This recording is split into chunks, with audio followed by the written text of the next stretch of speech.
Assalamualaikum students, welcome to Empower Academy and you are watching easy tutorial. बिस्मिल्लाहिर्रहमानिर्रहीम। अस्सलाम वालेकुम students, क्या हाल चाल है आप लोगों का। उम्मीद करता हूँ कि आप लोग ठीक होंगे। तो स्टूडेंट्स, आज के लेक्चर में हम लोगारिथमिक फंक्शन को यूज करेंगे, जिसे शॉर्ट फॉर्म में आप लॉग भी कहते हैं। तो आज हम लॉग के कॉन्सेप्ट को देखेंगे, देन हम डिस्कस करेंगे कि लॉग का फंक्शन यूज क्यों किया जाता है, इसकी प्रॉपर्टीज को देखेंगे और एट द एंड हम इसकी एग्जांपल्स को डिस्कस करेंगे कि एग्जाम्स में इसके क्वेश्चंस कैसे पूछे जाते हैं। तो स्टूडेंट, उससे पहले गुजारिश है कि अगर आप हमारे चैनल पर नए हैं तो चैनल को जरूर सब्सक्राइब करें और बेल आइकन को प्रेस करें ताकि हर नई आने वाली वीडियो आप तक पहुंच सके। तो स्टूडेंट्स, पहले बात करते हैं कि लॉगरिथम का फंक्शन यूज क्यों किया जाता है। स्टूडेंट्स, अक्सर हमारे पास ग्राफ आते हैं जहां पे वैल्यूज बहुत रैपिडली वेरी करती हैं या बहुत बड़े नंबर्स होते हैं जिनको हमने डील करना होता है। तो उनको स्केल करने के लिए हम लॉगरिथम का फंक्शन यूज करते हैं। मैं कॉन्सेप्ट को समझाने के लिए लाइन सेगमेंट लेता हूं, रियल लाइन का 1 to 10। ये 1 to 10 एक लाइन सेगमेंट है रियल लाइन का। 1 2 3 4 5 6 7 8 9 एंड 10। और मेरे पास एक ग्राफ है जिसके ऊपर एक्स एक्सिस पे वैल्यूज है मेरे पास 1 10 100 1000 एंड 10,000। तो स्टूडेंट्स, ये इतने बड़े नंबर्स हैं, इनको मैंने एक्स एक्सिस के ऊपर लिखना है। तो लॉगरिथम का फंक्शन मुझे हेल्प करेगा इनको इस एक्स एक्सिस पे लिखने के लिए। सबसे पहले मैं लॉग अप्लाई करूंगा 1 के ऊपर। तो इसके लिए मुझे कोई बेस भी चाहिए कि मैं किस बेस पे इसका लॉग लूं। तो ये डिपेंड करता है मेरे डाटा के ऊपर। मोस्टली जो हमारे कैलकुलेटर्स होते हैं वो बेस 10 के ऊपर ऑपरेट करते हैं, तो मैं समझाने के लिए बेस 10 को यूज कर लेता हूं। बाकी अगर आप कोई ग्राफ बनाएंगे तो ये आपके डाटा पे डिपेंड करता है कि आपने कौन सी बेस यूज करनी है। तो यहाँ पे मैंने बेस 10 को यूज कर लिया है। अब मैंने लॉग 1 के ऊपर अप्लाई करना है अकॉर्डिंग टू बेस 10। तो मेरे पास कोई नंबर आएगा x और मुझे देखना है कि वो x क्या है। तो लॉग की ये प्रॉपर्टी है कि इसको हम एक्सपोनेंट की फॉर्म में लिख सकते हैं कुछ इस तरह। ये जो बेस है 10, इसकी पावर बन जाएगी, ये जो नंबर होगा लॉग अप्लाई करने के बाद आएगा x इक्वल टू जिस नंबर पे हमने लॉग अप्लाई किया है। तो स्टूडेंट्स, हम देखते हैं कि ये रिलेशन कैसे सेटिस्फाइड होगा। जब हम x की वैल्यू लेंगे 0 तो 10 की पावर 0 इक्वल आएगी 1 के। इस मीन के जब हमने log 1 लिया तो हमारे पास आंसर आया है 0, क्योंकि ये x के इक्वल और x की वैल्यू हमारे पास आई है 0। तो यहां पे आ गया 0। स्टूडेंट्स, एक्चुअल में जो 1 है वो 0 नहीं हुआ, बल्कि जो 1 की पोजीशन है वो 0 पे आ गई है। जैसा कि ये 0 था इस रियल लाइन के ऊपर, तो ये जो 1 है ये शिफ्ट होके 0 के बिल्कुल पास आ जाएगा कि इसकी पोजीशन 0 काउंट होगी। लेकिन एक्चुअल में 1 ने अपनी आइडेंटिटी खत्म नहीं की, बल्कि 1 के इक्वल ही अभी भी, बस इसकी पोजीशन 0 पे आ चुकी है। हमने बेसिकली लॉग अप्लाई करके इन वैल्यूज को कंप्रेस करना है ताकि हम बड़े बड़े नंबर इस लाइन के ऊपर लिख सकें। अब हम नेक्स्ट नंबर लेते हैं 10 इक्वल टू x। इसे हम एक्सपोनेंट की फॉर्म में लिखेंगे तो ये इक्वल आएगा 10 की पावर x इक्वल टू 10। तो स्टूडेंट्स, अगर हम x की वैल्यू लें 1 तो 10 की वैल्यू 10 की पावर 1 इक्वल होती है 10 के। इस मीन के जब log 10 लेंगे तो हमारा आंसर आएगा 1। तो रियल लाइन के ऊपर ये बन गया 1। स्टूडेंट्स, ये 1 नहीं है बल्कि एक्चुअल में 10 होगा। लॉगरिथम की वजह से हमने इसे स्केल किया है, तो जो 10 था वो एक्चुअल में कंप्रेस होने के बाद आ गया है 1 की पोजीशन के ऊपर। और ये जो वैल्यूज हैं 2 3 4 5 6 7 8 9, ये भी इस सेगमेंट के बिटवीन आ जाएंगे। मीन के लॉग का फंक्शन हमने यूज करके इतने बड़े लाइन सेगमेंट को इतने में कंप्रेस कर दिया है। तो स्टूडेंट्स, अब हम बढ़ते हैं अपने नेक्स्ट नंबर की तरफ। उससे पहले मैं आपको बता दूं कि जब भी आपके पास इस तरह का ग्राफ आएगा तो उसके नीचे मेंशन होगा बकायदा कि ये एक लॉगरिथमिक ग्राफ है। ये लॉगरिथमिक ग्राफ है और उसकी बेस भी मेंशन होगी कि वो किस बेस के ऊपर ऑपरेट होता है। मीन के ये बेस 10 पे है तो मैं यहां लिखूंगा बेस 10। इस तरह स्टूडेंट्स, नेक्स्ट नंबर है मेरे पास 100। मैंने 100 के ऊपर जब लॉग अप्लाई किया तो मेरे पास कोई आंसर आएगा x। वो मैंने x की वैल्यू जाननी है। 10 की पावर x इक्वल टू 100। अगर मैं 10 का स्क्वायर लूं तो मेरे पास इक्वल आती है वैल्यू मीन की x की वैल्यू है 2। तो जब मैंने 100 के ऊपर log अप्लाई किया तो मेरे पास वैल्यू आई 2। मीन के जो 100 की पोजीशन थी, 100 की पोजीशन को मैं ले आया हूं 2 के ऊपर, मैंने इतना ज्यादा कंप्रेस किया है। और जो वैल्यू थी 11 to 99 वो इसके इस सेगमेंट के बिटवीन होंगी, इस सेगमेंट के between. Then students next number है मेरे पास 1000, उसके ऊपर मैंने log अप्लाई करूंगा तो मेरे पास कोई आंसर आएगा। उस आंसर को मैं जानता हूं कि वो क्या है। अगर मैं x की पार्ट लूं 3 तो मेरे x की वैल्यू में 3 लूंगा तो 10 क्यूब इक्वल आएगा 1000 के। इस मीन के जब मैंने 1000 के ऊपर log अप्लाई किया तो मेरा आंसर आया है 3। तो ये है 3, मतलब कि जो 1000 की पोजीशन थी उसे मैं ले आया हूं 3 के ऊपर। तो स्टूडेंट्स ये 1012 999 ये नंबर कंप्रेस होके आ जाएंगे इस लाइन सेगमेंट के बिटवीन, क्योंकि ये लोगारिथम फंक्शन की एक बहुत अच्छी प्रॉपर्टी है कि हम इसकी मदद से बड़े बड़े ग्राफ को स्केल कर सकते हैं। इस तरह नेक्स्ट नंबर है हमारे पास 10,000, तो उसके ऊपर मैं log अप्लाई करता हूं अकॉर्डिंग टू बेस 10, तो मेरे पास आंसर आएगा कोई भी x, उस x को जानता हूं 10 की पावर x इक्वल टू 10,000। तो यहाँ पे x की वैल्यू अगर मैं 4 लूं तो ये 10,000 के इक्वल आएगा, मीन के ये x इक्वल है 4 के। तो स्टूडेंट्स ये आ गया है 4, मीन के जो 10,000 की पोजीशन थी वो आ गई है 4 में। अब देखिए स्टूडेंट्स ये कितने बड़े नंबर से, लेकिन लोगारिथम के फंक्शन की मदद से मैंने इजीली इन्हें कंप्रेस कर लिया है, इनको स्केल कर लिया है। यहाँ पे मैं आसानी से लिख सकता हूँ। अब स्टूडेंट मुझे नहीं पता कि ये नंबर कौन से हैं, मेरे पास सिंपल ये ग्राफ आया है, मुझे जानने हैं और मुझे बताया गया है कि लोगारिथमिक ग्राफ है जिसकी बेस है 10। तो मुझे जानना है कि पोजीशन 3 के ऊपर एक्चुअल में नंबर क्या था, मैंने वो नंबर जानना है, वो एक्चुअल वैल्यू क्या थी। ये तो सिंपल मैंने स्केल करने के लिए यूज किया है, क्योंकि नीचे मेंशन है कि ये एक लोगारिथमिक ग्राफ है। तो स्टूडेंट्स इस मीन के ये जो मेंशन किया है इसकी मदद से मैं वो नंबर फाइंड कर सकता हूं। मीन के मैंने जानना है कि 3 की वैल्यू एक्चुअल में यहाँ नंबर क्या था जिसको मैंने स्केल करके 3 पे लेके आया हूं। तो किया क्या है मैंने, बेस 10 है, मैंने किसी नंबर के ऊपर log अप्लाई किया था तो मेरे पास आंसर आया था ये 3, जो स्केल करके 3 आया है और मुझे वो नंबर जानना है। तो स्टूडेंट्स सिंपल इसको आप फिर एक्सपोनेंट की फॉर्म में लिखेंगे तो ये आएगा 10 क्यूब इक्वल टू n, और n की वैल्यू आएगी 1000। मीन का जो 3 पोजीशन है यहाँ पे एक्चुअल में जो नंबर था वो था 1000। तो स्टूडेंट्स लोगारिथम इस तरह हमें हेल्प करता है ग्राफ को स्केल करने के लिए। अब मैं डेली लाइफ से इसकी कोई एग्जांपल आपके साथ डिस्कस करूंगा। स्टूडेंट्स मैं एग्जांपल ले रहा हूं वेक्टर स्केल की,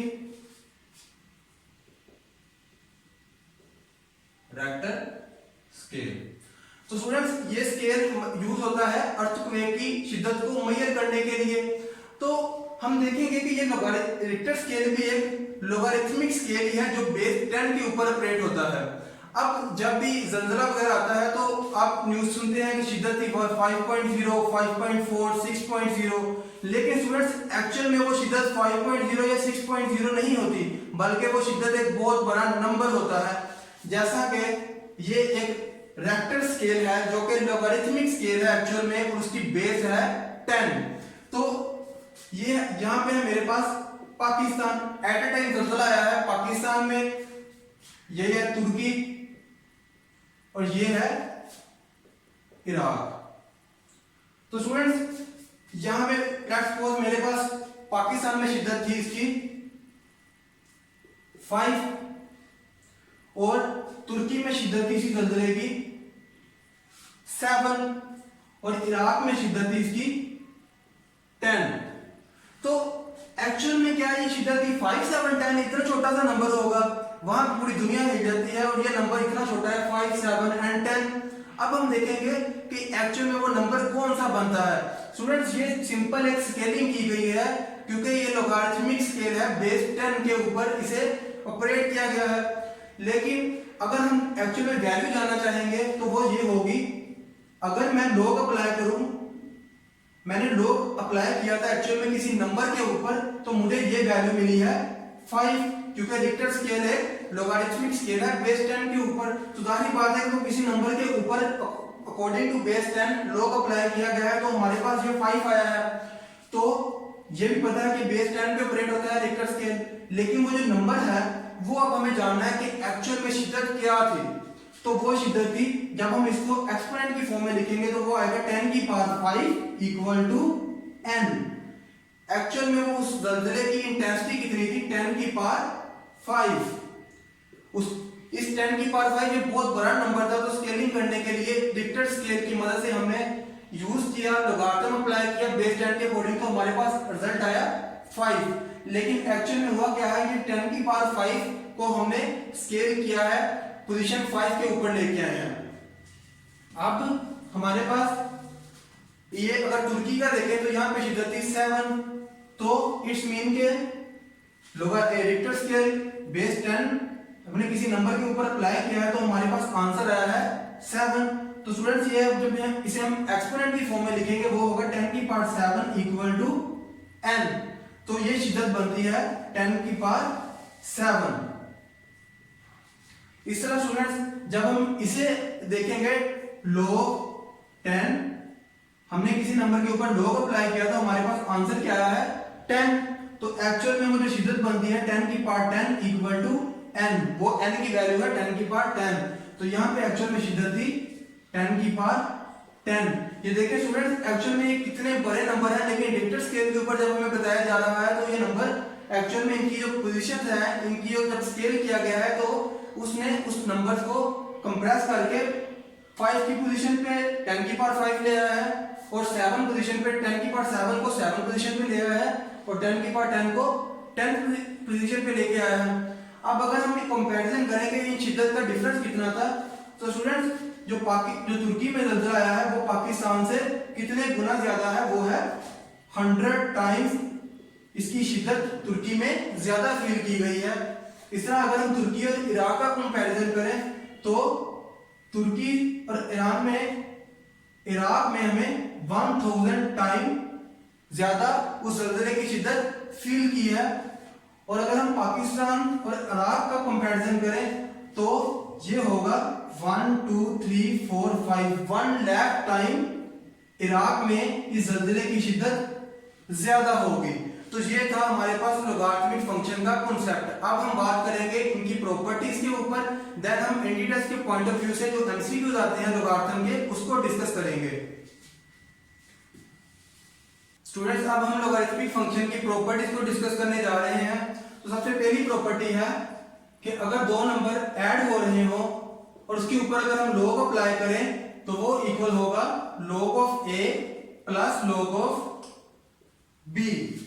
इस तरह जो सेकंड प्रॉपर्टी है, अगर दो नंबर सब्ट्रैक्ट हो रहे हो a माइनस b, इसके ऊपर हम log अप्लाई करेंगे तो ये इक्वल होगा log of a minus log of b।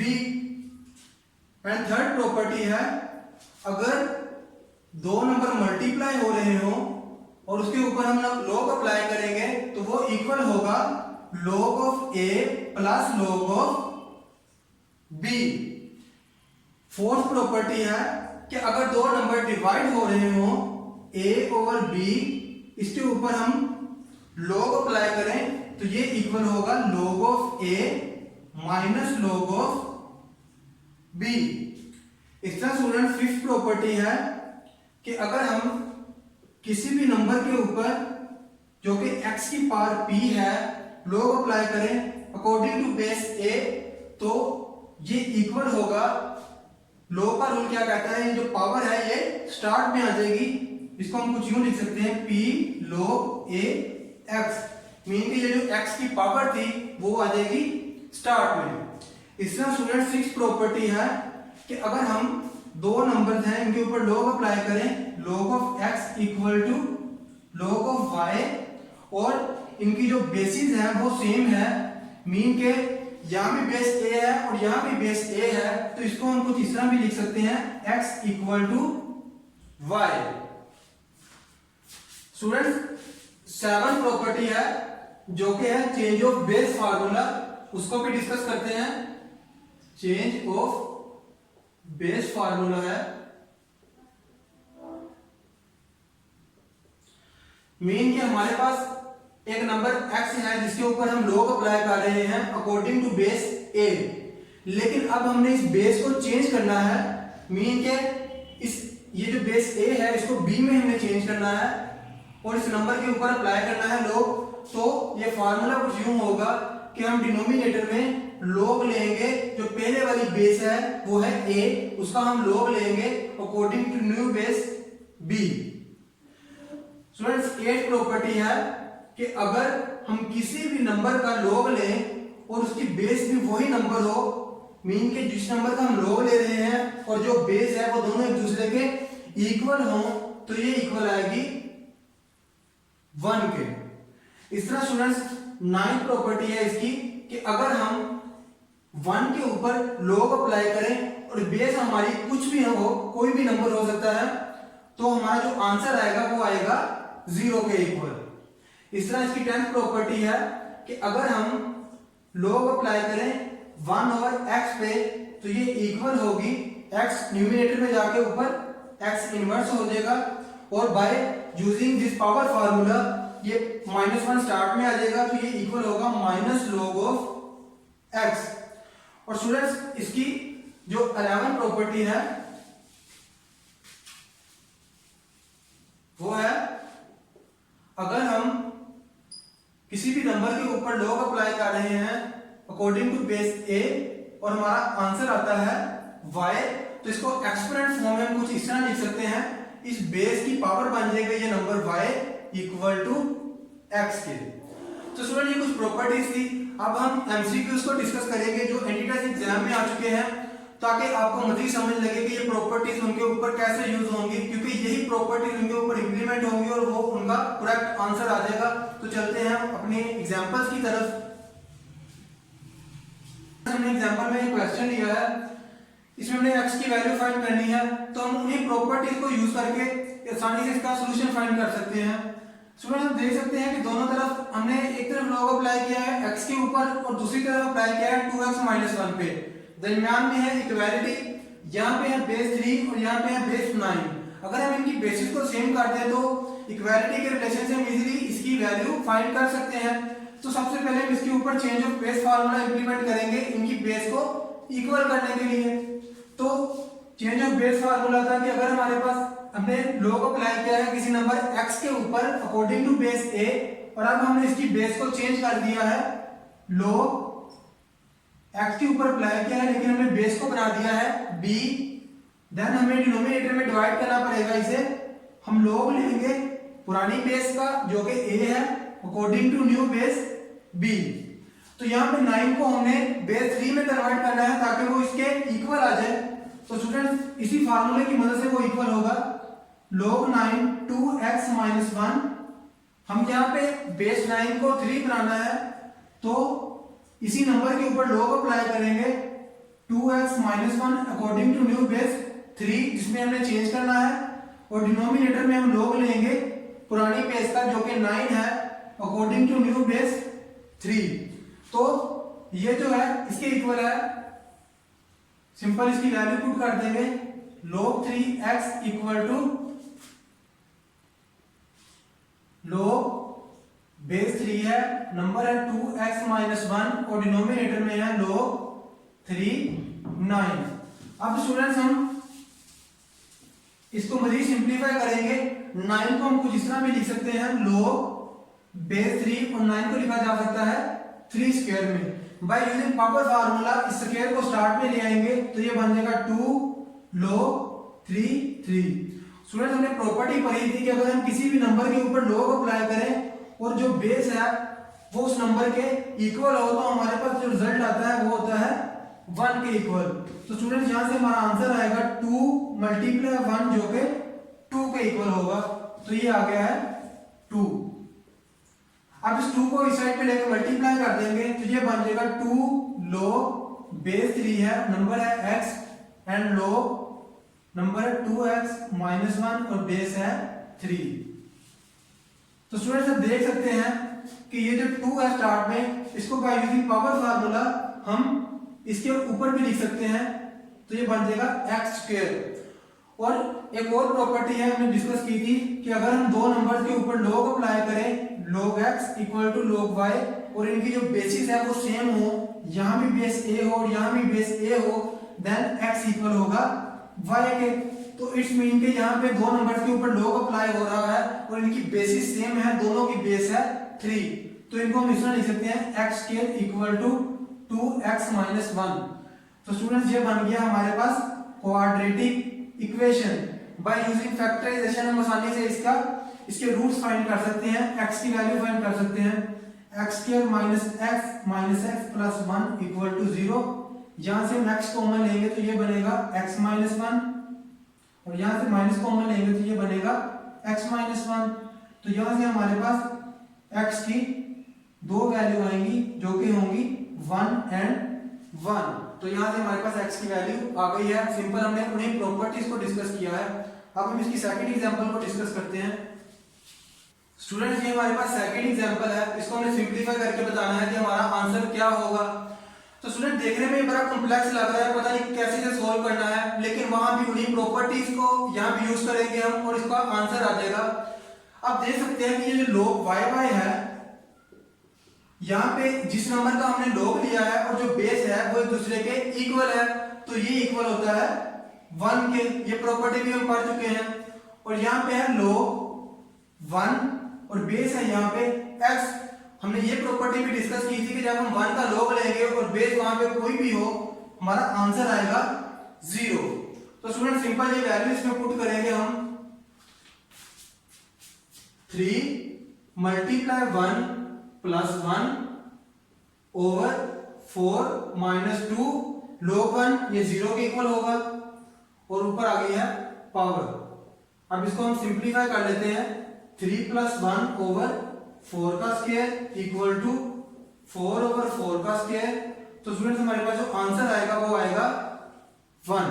तो देखिए कितना कॉम्प्लेक्स है, लेकिन प्रॉपर्टी की मदद से हमने आसानी से इसे सोल्व कर लिया है।